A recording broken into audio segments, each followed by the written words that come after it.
Welcome all of you. Science hub अकॅडमीमध्ये आपल्या सर्वांचं स्वागत आहे. आज आपण sexual reproduction in lower and higher प्लांटचा नेक्स्ट पार्ट बघणार आहोत, गायनोशियम बद्दल. ओके, लास्ट लेक्चरमध्ये आपण अँड्रोशियम बद्दल बघितलं होतं. अँड्रोशियम जो मेल फ्लावरचा एक व्हर्ल आहे, त्या अँड्रोशियम बद्दल आपण सगळं बघितलं होतं की अँथरचं टीएस कसा आहे, स्ट्रक्चर ऑफ अँथर कसं आहे, मायक्रोस्पोरोजेनेसिस कशा पद्धतीने होतं, म्हणजे पोलन ग्रेन्स फॉर्मेशन कशा पद्धतीने होतं, डेव्हलपमेंट ऑफ मेल गॅमेट, हे आपण लास्ट लेक्चरमध्ये पाहिलेलं आहे. ओके, आता आपण या लेक्चरमध्ये गायनोशियम बद्दल पाहणार आहोत, पिस्टिल कार्पेल बद्दल पाहणार आहोत आणि डेव्हलपमेंट ऑफ फिमेल गॅमेटोफाइट कशा पद्धतीने आहे ते आपण पाहणार आहोत. ठीक आहे, तर सुरू करूयात आपण आपला आजचा टॉपिक. तर आजचा टॉपिक सुरू करताना पहिलं तुम्हाला सांगितलं की आपल्याला कशाबद्दल बघायचं आहे, तर गायनोइशियम. याच्याबद्दल मी तुम्हाला बेसिक सांगितलं आहे. हा वर्डची हिस्ट्री तुम्हाला सांगितली आहे. वर्डची हिस्ट्री आहे गायनोकॉलॉजिस्ट, गायनोइशियम म्हणजे होम. ओके, त्यापासून जी चालू झालेली आहे. ओके, याला अजून एक मी वर्ड तुम्हाला सांगितलं होतं की याला अजून एक वर्ड काय यूज केला जातो, तर पिस्टिल. ओके, पिस्टिल नावाचा एक वर्ड यूज केला जातो. ओके, आता ग्रुप ऑफ फिमेल पार्ट असेल तर त्याला आपण गायनोशियम किंवा काय म्हणतो, पिस्टिल. ओके, याचा सिंगल पार्ट असेल तर त्याला आपण कशानं डिनोट करतो, तर कार्पेल. ह्या बेसिक कन्सेप्ट आहेत, त्या कन्सेप्ट लक्षात ठेवा की तुम्हाला काय काय पाहायचं आहे. ओके, आता याचं जर स्ट्रक्चर मी तुम्हाला लास्ट लेक्चरमध्ये सुद्धा काढून दाखवलं होतं, इथं सुद्धा तुम्हाला काढून दाखवतो. पहिलं वरती काय असतं, तर लँडिंग साईट असते पोलन ग्रेनसाठी. त्यानंतर आपल्याला लॉंग अशी एक ट्यूब पाहायला मिळते आणि त्या ट्यूबला अटॅचमेंट आपल्याला अशा पद्धतीनं पाहायला मिळते. ओके, तर या अटॅचमेंट मध्ये आपल्याला अजून एक या ठिकाणी गोष्टी पाहायला मिळतात. तर हे काय आहे, तर बघा याची नावं आपण बघून घेऊयात, म्हणजे तुम्हाला पटपट लक्षात येईल. याला काय सांगितलं मी, याला म्हणतात स्टिग्मा. ओके, हा जो लांब thread like tube like structure आहे त्याला काय म्हणतात, स्टाईल. ओके, आणि स्टाईलच्या खाली बघा बल्बस गोलाकार आहे, याला काय म्हणतात, ओव्हरी. ओके, ओव्हरीच्या आतमध्ये बघा मी काय काढलेलं आहे, ओव्हरीच्या आत रेड कलरचं मी काढलेलं आहे ओव्ह्यूल्स. ओके, ओव्हरीच्या आतमध्ये काय काढलेलं आहे, ओव्ह्यूल्स. हा सिंगल पोर्शन आहे, याला काय म्हणतो, कार्पेल्स. आता तुम्ही वांग्यामध्ये गेला, ब्रिंजलमध्ये गेला तर काय करतात, असे खूप सारे कार्पेल्स आहेत, ते एकमेकांना अटॅच असतात, एकदम चिकटलेले असतात. तर त्या टाईपला आपण काय म्हणतो, तर त्या टाईपला म्हणतात सिन कार्पस. सिन आणि कार्पस, कार्पस म्हणजे कार्पेल पासून आलेलं, सिन म्हणजे काय, फ्यूज झालेले. ओके, सिन कार्पस आपल्याला टाईपच्या आपल्याला गायनोशियम पाहायला मिळतं. ओके, काही केसमध्ये काय आपल्याला पाहायला मिळतात, जर आपण सोनचाफा वगैरे जर पाहायला गेलो तर सोनचाफ्यामध्ये कंडिशन कशी असते, तर सोनचाफ्यामध्ये आपल्याला अपोकार्पस पाहायला मिळतं. ओके, अपोकार्पस म्हणजे काय, तर फ्री असलेला सोनचाफा, मायकेलिया चंपका त्याचं नाव आहे. ओके, सिन कार्पस म्हणजे फ्यूज असलेला. अजून याच्याबद्दल आपल्याला महत्वाचा वर्ड कोणता बघायचा आहे, तर युनिओव्ह्युलेट. बघा हे महत्वाचे वर्ड तुम्हाला लिहून देतोय मी, जे तुम्ही आपण बघितलेलं आहे, युनिओव्ह्युलेट अँड मल्टी ओव्ह्युलेट.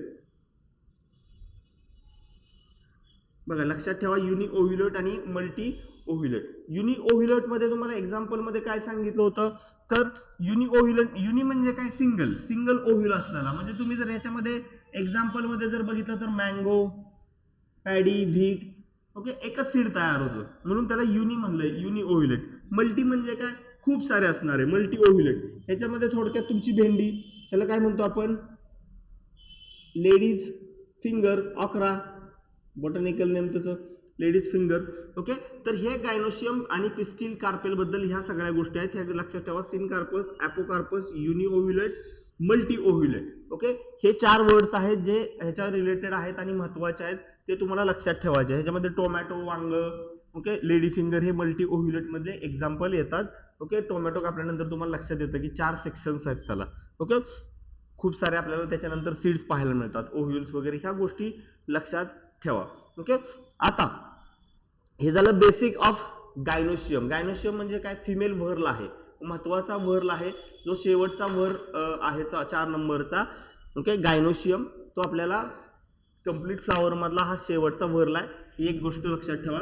आता याच्यानंतर आपल्याला काय बघायचं आहे, तर याच्यानंतर आपल्याला सगळ्यात महत्त्वाची गोष्ट आपल्याला बघायची आहे, जी महत्त्वाची आहे. याच्यावरती क्वेश्चन्स विचारला जाऊ शकतो, 2 मार्काला विचारला जाऊ शकतो किंवा 4 मार्काला सुद्धा विचारला जाऊ शकतो. पण आधी आपण 2 मार्काच्या क्वेश्चन कडे जाऊयात. तर स्ट्रक्चर ऑफ अॅनाट्रोपस ओव्हिल. डायग्राम बघा, डायग्राम वरती आपल्याला खूप फोकस करायचा आहे. आपलं बायोलॉजीचं जे काही सगळं आहे ते सगळं डायग्राम वरती निभावून जातं. ओके, त्यामुळं स्ट्रक्चर ऑफ अॅनाट्रोपिस ओव्हिल काढताना कशा पद्धतीने तुम्हाला स्ट्रक्चर काढायचं आहे तुम्हाला सांगितलं. अॅनाट्रोपिस ओव्हिल असा बेल शेप उलटा असतं. ओके, तर पहिलं स्ट्रक्चर काढून घ्या.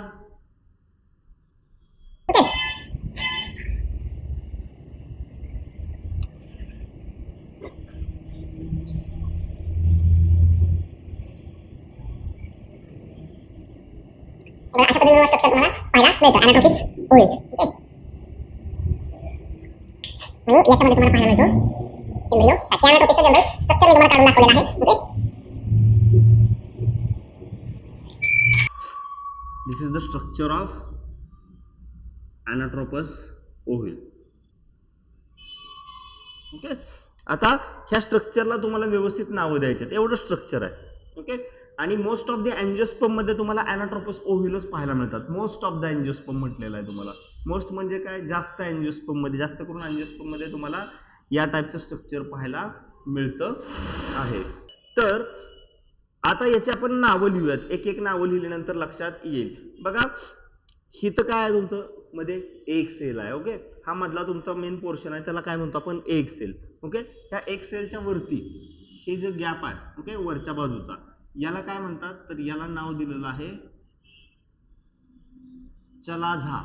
ओके, काय नाव दिलेलं आहे, चलाझा. ओके, आणि चलाझाच्या बरोबर ऑपोजिट साइडला असतं त्याला काय म्हणतो आपण, मायक्रोपाईल. त्याला काय म्हणतो आपण, मायक्रोपाईल. हे मायक्रोपाइलेंट आहेत. बघा, हे एक गोष्ट लक्षात ठेवा, चलाझा आणि मायक्रोपाईल एकमेकांच्या विरोधातली तोंड आहेत. ओके, मायक्रोपाईल म्हणजे ओपनिंग असतं, चलाझा म्हणजे क्लोजिंग असते. ह्या साईडला क्लोज झालेलं आहे बघा. ओके, आता आपण एक एक नाव, आता पुढे पुढे पुढे पुढे आपण जात जात जात जात एक एक नाव आपण याच्यामधलं पाहूयात. बघा, या साईडला वरच्या बाजूला 3 सेल्स दिसतात, त्याला म्हणतात अँटीपोडल सेल. अँटीपोडल सेल. बघा, 3 सेल आहे ते अँटीपोडल सेल आहेत. आणि या अँटीपोडल सेल्स कशा असतात, हॅप्लॉइड असतात. कशा असतात, हॅप्लॉइड असतात. सिंगल सेट ऑफ क्रोमोझोम असतो, म्हणून त्याला आपण काय म्हणतो, हॅप्लॉइड म्हणतो. ओके, त्याच्यानंतर काय असतं, ओके, ही जी ग्रीन कलरची काढलेली आहे ही काय आपली embryo sac. Embryo sac. Okay, आणि एम्ब्रियो सॅक कुठं असते, तर एम्ब्रियो सॅक आपल्याला हे जे दिसतंय ग्रीन कलरचं बघा, थोडंसं अणकुचीदार काढलेलं आहे, हे न्यूसेलस आहे. न्यूसेलस आणि मायक्रोपाईलच्या बाजूला थोडंसं, न्यूसेलस मध्ये आपल्याला मायक्रोपाईलच्या बाजूने आपल्याला एम्ब्रियो सॅक पाहायला मिळते. तर एम्ब्रियो सॅक आहे बघा, ही ग्रीन कलरची दाखवलेली. या एम्ब्रियो सॅक मध्ये वरती अँटीपोडल सेल्स आहेत 3, खाली 3 सेल्स दिसत आहेत आणि मध्ये एक मोठा न्यूक्लियस दिसतोय. हे तुम्हाला एक्सप्लेन करणार आहे. ह्याचं डेव्हलपमेंट कशा पद्धतीने झालेलं ना हे सुद्धा आपण बघणार आहे. हा एम्ब्रियो सॅक कशा पद्धतीने तयार झालेली आहे, याची डेव्हलपमेंट कशा पद्धतीने झालेली आहे, या प्रोसेसलाच काय म्हणतो आपण, डेव्हलपमेंट ऑफ फिमेल गॅमेटोफाइट. ते नेक्स्ट आपल्या पॉइंट मध्ये असणार आहे. आधी आपण याचं डिस्कस करून घेऊया, याच्यामध्ये आपल्याला काय काय पाहायला मिळतं. बघा, मध्ये जो काढलेला आहे हा लार्ज, हा आहे सेकंडरी न्यूक्लियस किंवा याला पोलार न्यूक्लियस सुद्धा म्हणतात. पोलार न्यूक्लिया. ओके, पोल वरती आहे ना मध्ये, म्हणून म्हणलेलं आहे पोलार न्यूक्लिया, सेंट्रल असल्यामुळे त्याला म्हणतात पोलार न्यूक्लिया. त्याला सेकंडरी न्यूक्लियस सुद्धा म्हटलेलं आहे. ओके, तर पोलार न्यूक्लिया नंतर आपण बघूयात हे जे तयार झालेलं आहे हे कशापासून तयार झालेलं आहे, तर 2 इंटिग्युमेंट पासून तयार झालेलं आहे. बघा, ही आहे ती काय, इनर इंटिग्युमेंट. ओके, ही आहे ती काय, आउटर. जरा जास्त मोठं काढलंय आपण, ओके, एवढं नसतं. ही आहे आउटर आणि दोन्हींना काय म्हणतात, इंटिग्युमेंट. इंटिग्युमेंट. ओके, इंटिग्युमेंट म्हणजे आपल्या कशी सेल वॉल असते, primary cell wall, secondary cell wall, तसं त्या पद्धतीने आहे. इनर आणि आउटर इंटिग्युमेंट. ओके, इनर आणि आउटर इंटिग्युमेंट. त्याच्यानंतर बघा, सगळ्यात बाहेर काय पाहायला मिळतं आपल्याला, ह्याच्यामध्ये जाण्याच्या अगोदर आपण बघूयात, मध्ये जे आहे सेंटरला त्याला म्हणतो आपण एक सेल. ओके, आणि त्या एक सेलच्या बाजूला बघा दोन आहेत, याला काय म्हणतो आपण सिनर्जिड सेल. याला काय म्हणतो आपण सिनर्जिड सेल. या सिनर्जिड सेल्स असतात ना, त्या थोड्याशा हेरी लाईक असतात, हेरी स्ट्रक्चर्स असतं. Okay, synergid सेलचं. ओके, त्याला हेरी स्ट्रक्चर असतं. ओके, आणि त्याला काय म्हणतात फिलिफॉर्म ॲपॅरेटस. काय म्हणतात फिलिफॉर्म ॲपॅरेटस. ह्याला काय म्हणतात फिलिफॉर्म ॲपॅरेटस. सिनर्जिड सेल्स काय करतात, काय शो करतात, फिलिफॉर्म ॲपॅरेटस शो करतात. ते काय करतात, मध्ये एक सेलला धरलेलं असतं, हेरी ग्रोथ असते, हेरी लाईक ग्रोथ, म्हणून त्याला आपण फिलिफॉर्मिस ॲपॅरेटस असं म्हटलेलं आहे. बघा ह्या गोष्टी आहेत बेसिक त्या या डायग्राम मध्येच कव्हर करून जायचं, फिलिफॉर्मिस ॲपॅरेटस वगैरे अशा पद्धतीनं. ओके, आता त्यानंतर बघा बाहेरच्या बाजूला मी जे हे काढलेलं आहे. ओके, हे जे अटॅच झालेले आहे आउटर इंटिग्युमेंट आणि हे जे फ्युनिकल जे आलेलं आहे. ओके, त्या फ्युनिकल ज्या ठिकाणी अटॅच झालेलं आहे त्याला काय म्हणतो आपण, हे अजून छोटं करू शकतो आपण. ओके, ह्या पोर्शनला काय म्हणतंय हायलम किंवा हिलम, तुम्हाला काय म्हणायचे ते म्हणा, पण hilum it is a correct pronunciation. Okay, आणि हे जे थ्रेड आहे याला काय म्हणतात फ्युनिकल. आणि फ्युनिकल कशाला अटॅच असते, प्लॅसेंटाला. ओके, फ्युनिकल कशाला अटॅच असते, प्लॅसेंटाला.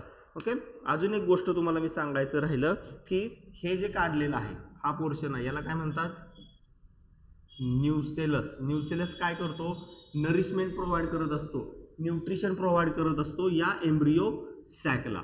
ओके, हे आहे तुमचं structure of anatropous ovule. Most of the angiosperm मध्ये हे स्ट्रक्चर पाहायला मिळतं, त्यामुळे आपण हे जास्त करून स्टडी करतो. नाहीतर हे अॅनाट्रोपस ओव्हिल ज्या पद्धतीने असं दाखवलेलं आहे, काही ठिकाणी मध्ये असं सुद्धा असतं ओव्हिल. ओके, त्याला वेगळं नाव दिलेलं आहे, काही ठिकाणी असं सुद्धा असतं.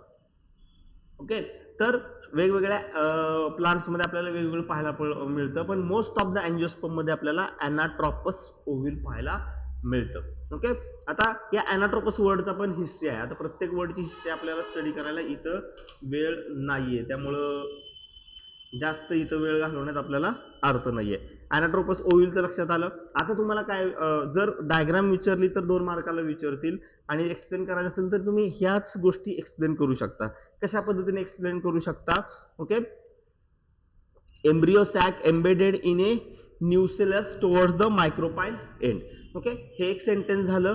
Okay, then anatropous ovule is made up of or embedded in inner and outer integuments. Okay, हा एक सांगू शकता तुम्ही. ओके, त्यानंतर हायलम. हायलम कुठं तुम्ही सांगता, where outer integuments and funicle attached are this portion is known as hilum. Okay, funicle is attached with placenta. Embryo contains 8 nucleus. Okay, 7 nucleus म्हणू शकता, 6 सेल 7 न्यूक्लियस म्हणू शकतो. बघा ही मोठी एग आहे, एम्ब्रियो सॅक आहे, ती सुद्धा काय एक सेल आहे. एका सेल मध्ये तुम्हाला वरती 3 आणि खालती 3 सेल्स पाहायला मिळतात. 3 आणि 3 6 आणि 1 7, अशा 7 सेल्स आहेत. याच्यामध्ये 3 न्यूक्लियस आहेत, याच्यामध्ये 3 न्यूक्लियस आहे, आणि याच्यामध्ये काय आहेत 1 न्यूक्लियस आहे. आता हा सेकंडरी न्यूक्लियस जो आहे तो सेकंडरी न्यूक्लियस आपल्याला डिप्लॉइड पाहायला मिळतो. ओके, बाकी या सिनर्जिड सेल्स आहेत, एक सेल्स आहेत, अँटीपोडल सेल्स, ते काय आहेत आपल्याला सिंगल एन हॅप्लॉइड सेल पाहायला मिळतात. ओके, हॅप्लॉइड सेल्स पाहायला मिळतात. ओके, सुरुवातीला हे सुद्धा हॅप्लॉइड असतात, 2 पोलार न्यूक्लियाय असतात. 2 पोलार न्यूक्लियाय एकमेकांसोबत फ्यूज होतात आणि काय बनवतात लार्ज सेकंडरी न्यूक्लियस. ओके, लक्षात घ्या, न्यूसेलस काय करतं, न्यूट्रिशन प्रोव्हाइड करतं एम्ब्रियो सॅक मध्ये फिमेल गॅमेटोफाइट डेव्हलपमेंटसाठी. ओके, आणि हे ह्या साईडला असतं. मग इथून पोलन ट्यूब एकतर मायक्रोपाइल एन मधून एंटर करते किंवा चलाजापासून सुद्धा एंटर करू शकते. ओके, डिपेंड आहे ते प्रत्येक अँजिओस्पर्मच्या कॅपॅबिलिटीनुसार. इथपर्यंत लक्षात आलं स्ट्रक्चर ऑफ अॅनाट्रोपस ओव्हिल. त्याच्यानंतर आपण बघूयात डेव्हलपमेंट ऑफ फिमेल गॅमेटोफाइट. आज काय आपण जास्त पाहणार नाहीत. डेव्हलपमेंट ऑफ फिमेल गॅमेटोफाइट बघताना बघा सुरुवात बघायची असते कुठून होतो. ओके, सुरुवात कुठून होते तर या साईडला लिहितो बघा, मेगास्पोर मदर सेल. ओके, ही मेगास्पोर मदर सेल आहे, ती कशी असते डिप्लॉइड असते. 2n म्हणजे 2 सेट असतात क्रोमोझोमचे. या मेगास्पोर मदर सेल्स मध्ये आपल्याला काय पाहायला मिळतं, मिओसिस झालेलं पाहायला मिळतं. इथं आपल्याला पहिली मिओसिस पाहायला मिळते. ओके, मिओसिस होतं, आणि मिओसिस झाल्यानंतर या ठिकाणी आपल्याला लिनियर फॉर्म मध्ये 4 हॅप्लॉइड आपल्याला मेगास्पोर्स पाहायला मिळतात. ओके, हे काय असतात सिंगल एन, ही काय 2n. ओके, पुन्हा यातले काय होतात 3 होतात ते डिजनरेट होतात. बघा तुमच्या याच्यामध्ये डायग्राम अशाच पद्धतीने दिलेली आहे आणि खाली आहे ती एकच राहते, ही सुद्धा काय सिंगल एन आहे. हे काय झालेलं आहे डिजनरेट झालेलं आहे. डिजनरेट म्हणजे काय तर मिळालेलं आहे, डिजनरेट होतात. ओके, आता याच्या पुढे काय होतं, याला नरिशमेंट प्रोव्हाइड करतं. नरिशमेंट प्रोव्हाइड कोण करतं न्यूसेलस. याला नरिशमेंट कोण प्रोव्हाइड करतं न्यूसेलस प्रोव्हाइड नरिशमेंट. ओके, याच ठिकाणी आपण लिहून गेलोय न्यूसेलस काय करतंय नरिशमेंट प्रोव्हाइड करतंय. त्यानंतर काय होतं बघा, ह्याच्यामध्ये नरिशमेंट प्रोव्हाइड केल्यामुळे काय होतं याची साईज आपल्याला इन्क्रीज झालेली पाहायला मिळते. म्हणजे हे आता एवढं दिसतंय तर थोडंसं आता मोठं झालेलं पाहायला मिळेल. याच्यानंतर काय प्रोसेस होते तर याच्यानंतर होतं पहिलं मायटॉसिस. काय होतं बघा मायटॉसिस, फर्स्ट मायटॉसिस होतं. फर्स्ट मायटॉसिस होतंय पण काय होतंय सायटोप्लाझम डिवाइड होत नाही, सायटोकायनेसिस होत नाही, फक्त न्यूक्लियस मध्ये आपल्याला मायटॉसिस झालेलं पाहायला मिळतंय. आणि काय होतंय इथं जी लार्ज सेल जी तयार झालेली आहे याला कंटिन्युअस आता न्यूसेलस काय करतंय न्यूट्रिशन प्रोव्हाइड करतंय. त्यामुळे आपल्याला काय पाहायला मिळतंय आत काय झालेलं आहे 2 सेल्स पाहायला मिळत आहेत आपल्याला. परत काय होतंय याच्यामध्ये अजून एक सेकंड काय होतंय इव्हेंट होतोय, तो सुद्धा कोणता होतोय मायटॉसिस सेकंड इव्हेंट होतोय. ओके, मायटॉसिसचा सेकंड इव्हेंट झाल्यामुळे आपल्याला काय पाहायला मिळतं या ठिकाणी जरा अजून एम्ब्रियो सॅक आपली मोठी झालेली पाहायला मिळते आणि 2चे किती झालेले न्यूक्लियस पाहायला मिळतात आपल्याला 4 न्यूक्लियस झालेले पाहायला मिळतात. ओके, आता ही सेकंड मायटॉसिस झालेली आहे, 4 न्यूक्लियस झालेले पाहायला मिळतात. याच्यामध्ये परत अजून एक मायटॉसिस होतं, mitosis third. Okay, third mitosis होतं आणि आपल्याला काय पाहायला मिळतं तर या साईडला आपल्याला इमॅच्युअर आपली एम्ब्रियो सॅक पाहायला मिळते. त्याच्यामध्ये आपल्याला आपले 3 अँटीपोडल सेल्स पाहायला मिळतात, 2 सिनर्जिड सेल्स पाहायला मिळतात. त्या 2 सिनर्जिड सेलच्या मध्ये आपल्याला काय पाहायला मिळतं आपला एक सेल पाहायला मिळते आणि मध्ये आपल्याला 2 पोलार न्यूक्लियाय पाहायला मिळतात. ओके, हे इमॅच्युअर एम्ब्रियो तयार झालेला आहे आपला. याच्यामध्ये बघा आपल्याला किती न्यूक्लियस पाहायला मिळतात 3 4 5 6 7 8 न्यूक्लियस आणि सेल किती पाहायला मिळतात ह्या 3 आणि ही 1, म्हणजे 7 सेल आणि 8 न्यूक्लियाय ही कंडिशन आपल्याला या ठिकाणी पाहायला मिळते. लेटर ऑन काय होतं तुम्हाला मॅच्युअर तुम्हाला तुमचा एम्ब्रियो या साईडला आपण काढूयात, जरा अजून थोडंसं लार्ज करूयात मॅच्युअर एम्ब्रियोला. ओके, त्याच्यामध्ये एक सॅक काढूयात. ठीक आहे, वरती तुमच्या अँटीपोडल सेल्स आणि खाली आपल्या 2 साईडला सिनर्जिड सेल्स. ओके, आणि मध्ये आपला मोठा एक काय पाहायला मिळतोय सेकंडरी न्यूक्लियस. ओके, ही आहे पूर्ण सायकल डेव्हलपमेंट ऑफ मेगास्पोरची. ओके, किंवा डेव्हलपमेंट ऑफ फिमेल गॅमेटोफाइट. ह्याच्यामध्ये हा एक सेल आहे, मध्ये साईडला 2 सिनर्जिड सेल्स डेव्हलप झालेले आहेत तुम्हाला सांगितलं. हा मॅच्युअर एम्ब्रियो सॅक आहे, त्यात 6+7 आपल्याला स्ट्रक्चर पाहायला मिळतं. 3 सेल्स ओके आणि 6 सेल्स आणि 7 न्यूक्लियस, 3 आणि 3 6 आणि हे 2. ओके, किंवा इथं कॅल्क्युलेट केलं 3 आणि 3 6 आणि 1 7. Okay, 6 cell plus 7 nuclear condition आपल्याला पाहायला मिळतात. मोस्ट ऑफ द एंजिओस्पर्म मध्ये आपल्याला हीच कंडिशन पाहायला मिळते. ठीक आहे, तर हे तुम्हाला ॲज इट इज एक्सप्लेन करायचं आहे आणि तुम्हाला सांगायचं आहे. ठीक आहे, तर दुसरी गोष्ट आहे याच्यानंतरची. आपलं काय हे लेक्चर मी तुमचं जास्त घेणार नाहीये, थोडंसंच घेणार आहे आणि थांबवणार आहे. ओके, आता याच्याच मध्ये आहे मेगास्पोरोजेनेसिस बद्दल हे तुम्हाला सांगितलं. इथं फिमेल गॅमेटोफाइट तयार झालं, ही एम्ब्रियो सॅक तयार झालेली आहे. या एक सॅक मध्ये आपल्याला 8 न्यूक्लियस पाहायला मिळतात, 3 अँटीपोडल सेल्स आहेत, 2 सिनर्जिड सेल्स आहेत. 2 सिनर्जिड सेलच्या मध्ये काय एक सेल आहे मध्ये पोलार न्यूक्लियाय. ओके, ह्या एक सेलचं काय असतं मी तुम्हाला सांगतो, हेअर लाईक प्रोजेक्शन असतं, त्यामुळे ह्याला म्हणतो आपण filiformis apparatus. Okay, filiform apparatus. आणि मेगास्पोरोजेनेसिस मध्ये बघा काय होतं, पहिलं मेगास्पोर मदर सेल्स आहेत, मेगास्पोर मदर सेल्स मध्ये मिओसिस होतं आणि आपल्याला एक हॅप्लॉइड वरती मेगास्पोर मदर सेल्स सांगितलं डिप्लॉइड असतात. मेगास्पोर ज्यावेळेस त्याच्यामध्ये मिओसिस होतं हे हॅप्लॉइड एक मेगास्पोर आपल्याला पाहायला मिळतो. Okay, two polar nucleus fuse होतात आणि आपल्याला काय सांगितलं, मी तुम्हाला काय सांगितलं, एक लार्ज 2n न्यूक्लियस पाहायला मिळतो. याला सेकंडरी न्यूक्लियस सुद्धा आपण म्हणतो. ओके, जो डेफिनेटिव्ह आहे आणि त्याला आपण डेफिनेटिव्ह न्यूक्लियस सुद्धा म्हणतो. ओके, ह्या दोन कंडिशन्स याची नावं लक्षात ठेवा, सेकंडरी न्यूक्लियस आहे किंवा डेफिनेटिव्ह न्यूक्लियस आहेत.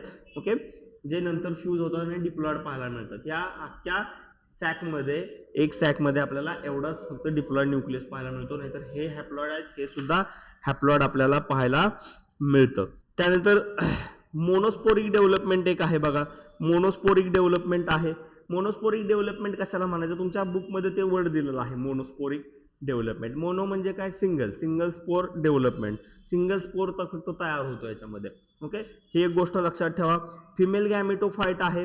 फिमेल गॅमेटोफाइट मध्ये अजून एक गोष्ट लक्षात ठेवायची, ती कशी आहे, फिमेल गॅमेटोफाइटचं डेव्हलपमेंट कसं होतं, एंडोस्पोरिक आहे. ओके, आतमध्ये डेव्हलप होतं, न्यूसेलसच्या आत आहे, मायक्रोपाईलच्या टुवर्ड्स आहे, म्हणून त्याला आपण एंडोस्पोरिक म्हटलेलं आहे. जो एम्ब्रिओ आहे फिमेल गॅमेटोफाइट तो आहे कलरलेस आहे, म्हणजे त्याला कलर आपल्याला कोणता पाहायला मिळत नाही. And is concealed in ovule enclosed by ovary. Okay, हे एक सेंटेन्स त्याच्यामध्ये दिलेलं आहे, कन्सिल्ड इन ओव्हिल. ओव्हिलच्या आतमध्ये आपल्याला हा एम्ब्रिओ सॅकचं डेव्हलपमेंट पाहायला मिळते आणि ओव्हिल कुठं आहे तर ओव्हरीच्या आतमध्ये आपल्याला ओव्हिल पाहायला मिळते. ही एक गोष्ट लक्षात ठेवायचं आहे. आणि याच्यानंतरचा पोर्शन आहे तो पॉलिनेशनचा आहे, तो आपण नेक्स्ट लेक्चरमध्ये नेक्स्ट व्हिडिओमध्ये बघूयात. तुर्तास आपण इथंच थांबतोय. ओके.